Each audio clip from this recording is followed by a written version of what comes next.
Hello dear friends, welcome back my YouTube channel एक नई उड़ान। तो आज के इस वीडियो में हम बात करने वाले हैं यूपीएससी के बारे में। यूपीएससी क्या है, इसका फुल फॉर्म क्या होता है और कौन कौन से लोग इसमें फॉर्म अप्लाई कर सकते हैं, क्या एज लिमिट होनी चाहिए, क्या एलिजिबिलिटी होनी चाहिए। तो उन सारे सवालों के जवाब हम इस वीडियो में देंगे। तो वीडियो को पूरा जरूर देखें। वीडियो अच्छा लगे तो अपने फ्रेंड्स, अपने रिलेटिव में शेयर करें। चैनल पर नए हैं, चैनल को अभी तक सब्सक्राइब नहीं किया है तो चैनल को सब्सक्राइब जरूर कर लें, जिससे आपको इसी तरह के वीडियो कंटिन्यू मिलते रहेंगे। तो चलिए वीडियो को शुरू करते हैं। सबसे पहले हम समझ लेते हैं कि यूपीएससी का फुल फॉर्म क्या होता है। तो यूपीएससी का जो फुल फॉर्म होता है वो होता है यूनियन पब्लिक सर्विस कमीशन। क्या होता है? यूनियन पब्लिक सर्विस कमीशन, जिसको हम हिंदी में संघ लोक सेवा आयोग कहते हैं। क्या कहते हैं? संघ लोक सेवा आयोग कहते हैं। तो यूपीएससी का जो एग्जाम होता है वो हमारा नेशनल लेवल का एग्जाम होता है। कैसा एग्जाम होता है? ये हमारा नेशनल लेवल का एग्जाम होता है और यूपीएससी का जो एग्जाम होता है वो सबसे बड़ा एग्जाम माना जाता है। अगर हम बात करें तो यूपीएससी जो कि नेशनल लेवल का एग्जाम होता है, इसके थ्रू आप सिविल सर्विसेज और एनडीए में जा सकते हैं। सिविल सर्विसेज की बात करें तो सिविल सर्विसेज के अकॉर्डिंग आप आईएएस आईपीएस बन सकते हैं।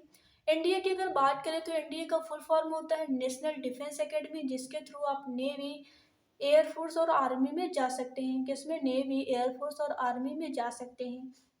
अब सवाल ये आता है कि जो यूपीएससी के फॉर्म आते हैं वो फॉर्म या वैकेंसी कब आती हैं। तो अगर हम फॉर्म या वैकेंसी की बात करें तो यूपीएससी के लिए जो वैकेंसी आती है वो आपकी फरवरी मार्च के मंथ में आती है।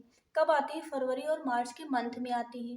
तो जो वैकेंसी आती हैं तो फरवरी और मार्च के मंथ में आती है। जब इसका एग्ज़ाम कब होता है? तो जब फरवरी और मार्च में जब इसकी वैकेंसी आती है तो जब फॉर्म अप्लाई हो जाते हैं उसके 4 और 5 मंथ के बाद ये एग्ज़ाम कराया जाता है। आपको 4 और 5 मंथ का टाइम दिया जाता है, उसके बाद यूपीएससी का एग्ज़ाम होता है। अब हम बात कर लेते हैं कि यूपीएससी के फॉर्म अप्लाई करने के लिए फ़ीस क्या होती है, कौन से कैटेगरी के स्टूडेंट के लिए क्या फ़ीस रखी गई है, उसके बारे में हम जान लेते हैं। तो जैसे कि जनरल, ओबीसी या ऑल कैंडिडेट जैसे कि एससी एसटी या फीमेल क्या फीस है। तो जनरल की अगर हम बात करें तो जनरल और ओबीसी के लिए 100 रुपीज़ यूपीएससी के फॉर्म की फीस रखी गई है और ऑल फीमेल और एससी एसटी वालों के लिए फीस जो है वो 0 रुपये है। आई होप आपको फीस के बारे में भी पता चल गया होगा। अब हम बात कर लेते हैं कि जो यूपीएससी का एग्ज़ाम होता है उसके लिए जो मिनिमम एज है वो कितनी होनी चाहिए। तो यूपीएससी के एग्ज़ाम के लिए जो आपकी मिनिमम एज होनी चाहिए वो आपकी 21 ईयर होनी चाहिए। अगर आपकी 21 ईयर से कम एज है तो आप इसके लिए एलिजिबल नहीं हैं। तो जिन भी स्टूडेंट की 21 ईयर से एज कम है तो वो इसमें फॉर्म अप्लाई नहीं कर सकते हैं। और सेकंड बात, आपका ग्रेजुएशन कंप्लीट होना चाहिए और ग्रेजुएशन एनी स्ट्रीम से होना चाहिए। किसी भी स्ट्रीम से आप ग्रेजुएशन आपका कंप्लीट होना चाहिए, तभी आप इस फॉर्म के लिए एलिजिबल हैं। तो अब हम जो एक और क्वेश्चन आता है वो ये आता है कि जो जनरल हो, ओबीसी हो, इसमें कितने अटैम्प्ट हम दे सकते हैं। तो अगर हम बात करें जनरल कैटेगरी के लोगों की तो जनरल जो कैटेगरी के स्टूडेंट है वो अपना 21 से 32 की एज में 6 अटैम्प्ट ओनली दे सकते हैं। ओबीसी की बात करें तो ओबीसी के जो स्टूडेंट है वो 21 से 35 में ओनली 9 अटैम्प्ट ही दे सकते हैं। एससी एसटी की बात करें तो 21 से 37 में ये इनकी जब तक इनकी एज लिमिट होती है तब तक ही ये एग्ज़ाम को दे सकते हैं।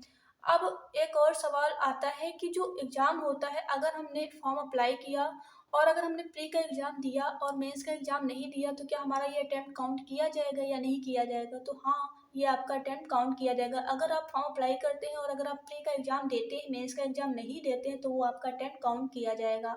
अगर आप फॉर्म अप्लाई करते हैं और अगर आप एग्ज़ाम देने नहीं जाते हैं तो वो आपका काउंट नहीं किया जाएगा। तो ये सारी चीज़ें आप ध्यान रखें। अब हम बात कर लेते हैं, तो एलिजिबिलिटी हमारी ग्रेजुएशन कंप्लीट होना चाहिए तभी हम इसमें फॉर्म अप्लाई कर सकते हैं और हमारी जो एज है वो कम से कम 21 वर्ष की होनी चाहिए। ये जो एग्ज़ाम होता है ये एग्ज़ाम हमारा 3 स्टेप में होता है। सबसे पहले आपका प्री एग्ज़ाम होता है, फिर मेंस होता है, फिर इंटरव्यू होता है। ये एग्ज़ाम आपका 3 स्टेप में होता है, प्री और मेंस और इंटरव्यू। तो आई होप आपको इतना समझ में आया होगा। अब प्री एग्जाम में कितने पेपर होते हैं, मेंस में कितने होते हैं, इंटरव्यू में क्या होता है, तो उन सारे सवालों के जवाब हम आपको पार्ट 2 में देंगे। और कौन कौन सी बुक हमें पढ़नी चाहिए, कौन सी नहीं पढ़नी चाहिए, तो उन सारी चीज़ों के बारे में हम पार्ट 2 में डिस्कस करेंगे। तो पार्ट 1 में हमने डिस्कस किया यूपीएससी क्या है, इसका फुल फॉर्म क्या है, इसके थ्रू हम कौन कौन से इसके थ्रू हम कौन कौन सी जॉब अचीव कर सकते हैं, तो उन सारी चीज़ों के बारे में हमने बात की। आई होप आपको समझ में आया होगा। अगर फिर भी कोई डाउट है तो हमें कमेंट बॉक्स में कमेंट करके ज़रूर बताएं। वीडियो अच्छा लगा हो तो वीडियो को अपने फ्रेंड्स, अपने रिलेटिव में शेयर करें और चैनल को सपोर्ट करें। तो फिर मिलते हैं पार्ट 2 में, तब तक के लिए thanks for watching this video.